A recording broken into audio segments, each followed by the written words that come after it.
September rain falls on the house.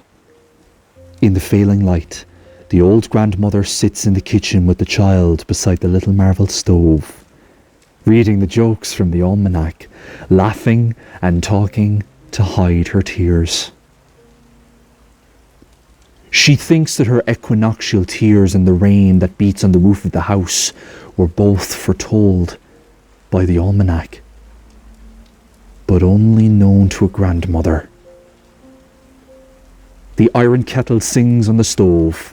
She cuts some bread and says to the child, "It's time for tea now."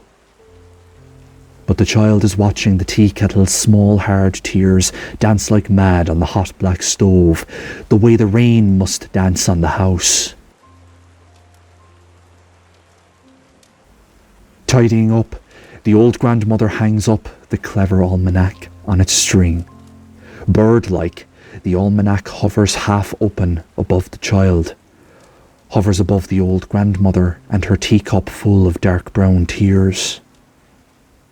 She shivers and says she thinks the house feels chilly and puts more wood in the stove.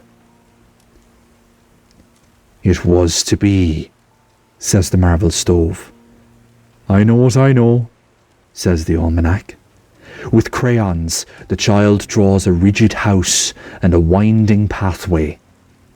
Then the child puts in a man with buttons like tears and shows it proudly to the grandmother.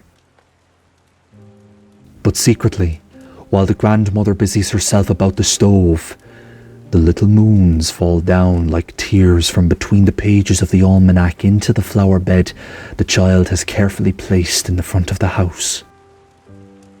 "Time to plant tears," says the almanac. The grandmother sings to the marvellous stove, and the child draws another inscrutable house.